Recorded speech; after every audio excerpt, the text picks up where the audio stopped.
Oh, g'day guys. Thought I'd do a preview for the harness meeting on Wednesday night. Have to admit I'm not keen on the meeting at all, but um, I just thought, well, if I'm going to be doing this type of thing, I've got to do it consistently, whether I like the meeting or not. So I'll chuck my 5 cents worth in. Not too keen at all, as I said, but kick off with lower points division of the C1s to 2s for restricted prize money over the 2090. As you can see, it's dominated by the Yole stable runners. I've just got no idea what will happen with the early speed map. You've got Shadow Control. I think he's led his past 3 or 4 starts, drawn 1, but just got a feeling he'll hand up this week because it'll increase the stable's chances of winning, because obviously he's got the 2 Adrian Duggan horses who draw to get the type of run they like, drawn 8 and 9. So if he hands up, it puts them 3 and 4 back the fence. So I think probably forced pick 1, I'll probably pick the back page Scribe, but I've got zero confidence. And I was looking at the prices there before, and he couldn't take, I think it was $3.20. He couldn't take that in a fit. If he doesn't lead, you want at least double that. So, and Shadow Control could lead if he wanted to. So I just got a feeling they won't even come out trying to. And the other one, obviously in the mix, probably went best of all of them last time, is Demonstrative. You know, he's a good, honest little trier, but the problem with him is he can't break 60. So if the old runners on speed just dictate and dash home, he's going to be in a bit of trouble. But if he does get run to suit, he'll definitely be strong late. But forced to pick 1, the back page Scribe, but not at that price. If we look at the odds, Maravaloso at $12, going to have a cold pegs run. And Artarama, $16. He never runs 2 runs the same, but his past couple haven't been that bad. So, yeah, but just clutching at straws there. The second, this is the high division of the C1 to 2s for $5,500. Metro Star obviously looks very well placed here. Franco Hammond's probably the early leader, follows him through. Obviously, they should settle in the first 4 or 5. Just have a look at most of these others have been going around in CO to C1 races, but he's been in some red hot C2 to 3 races, like last 4 starts behind Usain Jolt. Usain Jolt beat Usain Jolt that day. You know, beating 4 metres, beat him by 6 metres. Beat Nadine by Usain Jolt and got hammered in front, and then was okay last week behind Zukovle's. The one issue with him is his best form is far and away when he leads. So it is somewhat of a query. And the other thing about this race, I've been quite vocal about good feelings. You know, like it was pretty obvious. Said happened all the time. If one Yole horse draws the pole and another one out the back, one will get scratched to give that a start. And you know, whilst it's probably technically not against the rules, it is definitely against the spirit of it. But certainly not alone. You only got to look at the gallop side of things as well. You regularly see stables nominate a well-performed horse that'll get allocated top weight to compress the weight scale to ensure a stablemate cops the minimum. So, yeah, I'll leave it there anyway. But if we just have a look at the odds, yeah, I said he does look very well placed and clear top pick Metro Star, but yeah, $1.70 off the second row. There's one here. Obviously, he's a rummage. He just draws to follow him everywhere he goes. So I've got race 2 open here. They were in the same race last week. And so you're getting $16, $3.50. He's a rummage. And we just watch, it says you're in 10th of 12, beating 14 metres, but we'll just have a 50 and Chasing Cheetahs has a coveted. So he draws barrier 3. Barrier 4, sorry. Here, and you see you just can't get in early. and has to go all the way back to last.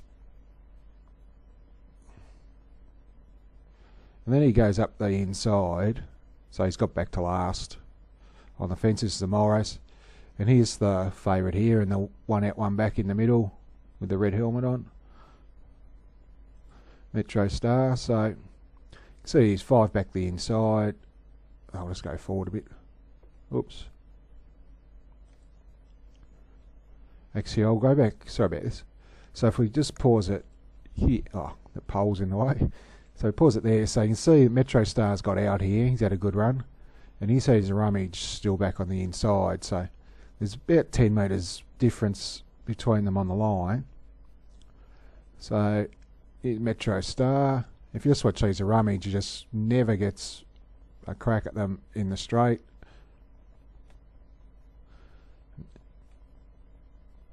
See him here getting pulled across their heels. Still not out. Yeah, so obviously it's a lot better than it reads on paper of 10th of 12. You know, like if you look at those betting odds, like still not sure he can beat Metro Star, but copying $3.50 a place, I'd quite happy to take that. You know, if you think that, as I pointed out, Metro Star's probably going to posse up 1 out, 1 back, or 1 out, 2 back, his rummage is going to be right on his back. So I think he's a pretty good place bet and a few coins a win. And if we just have a look at his previous couple of starts in Launceston, he was the driver of the night, Connor Crook. He was in a stand start here. Here he is here, and gallops out.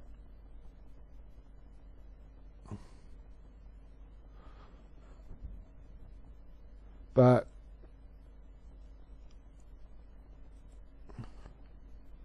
so you can see he's coming up here, leading, getting a 3-wide card up here. The horse in front of him actually came out and ran 3rd in that race we showed previously. So he is sort of out 4 wide. And he just keeps whacking away. As I said, this horse came out and ran 3rd and beat home Metro Star last time. And he's boxed on pretty well here. This is after missing the start as well.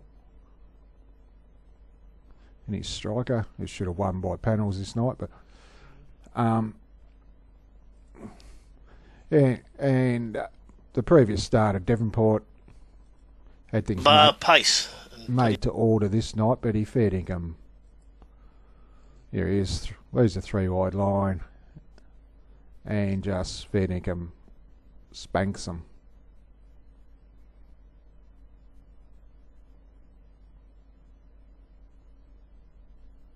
We'll just go forward a bit. Oh, good idea. So, you know, just puts a fair old gap in him. So, yeah, so, as I mentioned, just at the odds, he's probably the best value bet on the card. We're on a meeting where I don't like much. The next few races I'll run through pretty quick. Race 3 looked to be 2 predominant chances here in Damn It Sam and Sheer Strength. You'd imagine they lead and sit leaders back. Damn It Sam does actually have a very good record when he leads. Just to be concerned that he'll cop pressure from the pawns from the old stable in Tarlett and Riley and long ago. And Sheer Strength just going to be getting the cold camp right on him. But pretty confident one of those 2 wins. If they do go mad, you've got No Apache Me, Monac Max going okay, and Chiller Breeze, but yeah, you'd think either 1 or 8 would win that. The 4th, you think Artie Reader's been doing a fair bit of work in her races of late and draws the pole. There's a bit of gate speed outside, but you think she'd lead. Got elect to go first up in the state. Trial's only been fair. The bottom 2 clearly look well graded. Modern Chick's getting back into winnable races. Probably my top pick, but you just can't back her at short odds. She's just very one-paced. But she's going to be getting the right type of run and ready to fire. It's just got really good speed, and you'd think she might settle close enough. But Modern Chick forced to pick 1. 5th, Star Chamber resuming without a trial. Does look very well handicap off 20, off 20 metres here. Like Fortino looked pretty plain winning last time. He definitely does go a lot better with cover, and you can actually see him waiting for the horses last week when he was in front and drawing away near the line when they got close to him, so he's a bit of a bludger when he leads. Yeah, then we've got a couple of claimers, rocking the highlights. Just the form's dipped a little bit, but it's a fair chance she could work her way to the front here. Probably better suited over sprint trips, but be competitive as she does. And Poker Storm's always competitive in these races, so yeah, it's hard to bet against Star Chamber, but ideally you'd like to see him trial before launching in at the shorts. The sixth, Yatsenuk-Lee's beat probably even a harder field than this last time by panels. Looks the best of good things. Mayor by Johnny, I was on him at big odds last time. You think he leads, hands up to the favourite, so he's going to be in the right spot. Logical Cornella horse. Pessimistic's been okay his past couple, and Really Frank been taking on tougher opposition, so should run an improved race. The seventh, struggled here. I think Better Go led in Launceston and boxed on pretty well into third. Certainly something, probably show a bit of gate speed as well, but you'd think Better Go will hold the front. And Delightful Junee, I can see racing outside Better Go. She's actually got a pretty good record in mile races. I think they should be about equal favourites. And you see there's not much, $1.60, $2.25. I'd probably still I'll go with, well, no, I keep changing my mind. I think they'll run the Cornella. Not that's much help to you, but just a bit worried about a will to win Delightful Junee. She's looked the winner a few times, and plus she's first up for about a couple of months without a trial. So I'll go Better Go just based on that, but originally it was in the Delightful Junee corner. The 2-year-old's a tough one. Sutter Star won a trial the other day, beat a 3-year-old who since come out and ran okay. So the time's not 2-3. It's not really flash home in 30. Miss Superbia ran okay the other day, and Bristol Bella galloped out in this trial, but since came out and trial well. So, and he's obviously got a good record with young horses, Roger Whitmore. So, got to respect Jigamaroo. As you can see, sort of out of our Zellweger will perform there. Took on a pretty red hot field on debut.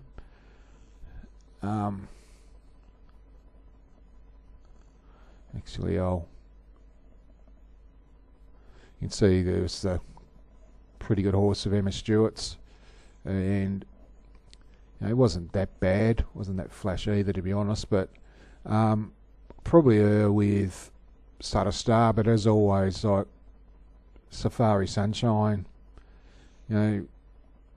she'll be coming across, putting pressure on, so older horses against 2-year-olds, so and obviously Self-Righteous Boy led in one of these races at Devonport and snuck on and boxed on okay, so yeah, go with Sutter Star, but when sight unseen, it's always difficult to launch in. And the last is for the trotters, and put my hand up here when I first looked at the field and I thought, 50 metres over 2,090, you've got no chance. So I kept looking at everything else, but I kept coming back to our summer vacation. But I just mentioned the others. All Over the Stars has been in the market since arriving in its Victorian run, since it arrived from New Zealand, and made mistakes in every one of them. So obviously a huge watch. Redison was actually ran last of the 5, but probably did more work than anything on its Tasmanian debut. So in the mix, 10 cases has been good in both Tasmanian runs, as has All the Way May, been nothing between them. But I'll just actually outline.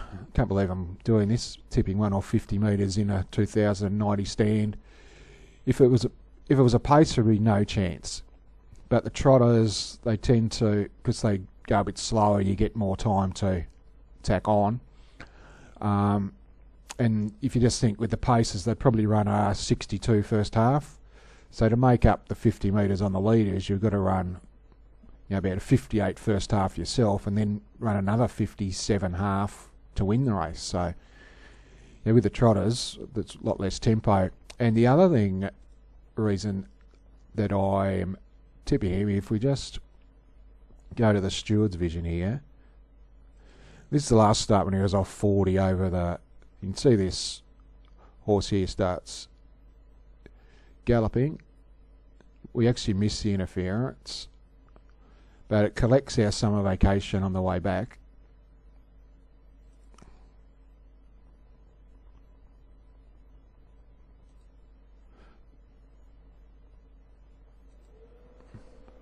Actually, I'll just go. So this was over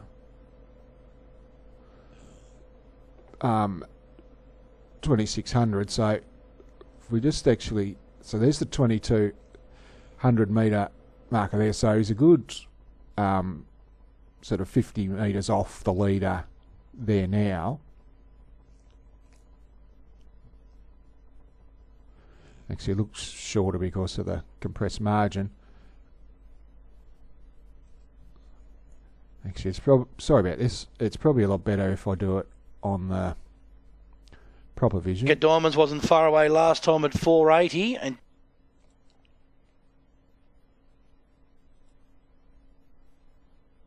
yeah, so if we go there, you can see that he's the 2200 metre start here. So, and he's 50 metres off the lead there after the early interference and chasing. So he's lost more ground than this start. So that's virtually, and you see like he's further behind all the way May than you probably will be this start. So on a card where I don't actually like anything, I'm actually going to make our summer vacation the best bet. Yeah, no, it shows, but it does sum up exactly what I think of the meeting. So, best bet in the last race 9, number 8. You'll know your fate pretty early. And roughly of the night, race 2, number 10. He's a rummage, more the place than the win. So that'll do me for the night. As you can probably gather, I won't be betting much at all. So I'll probably have.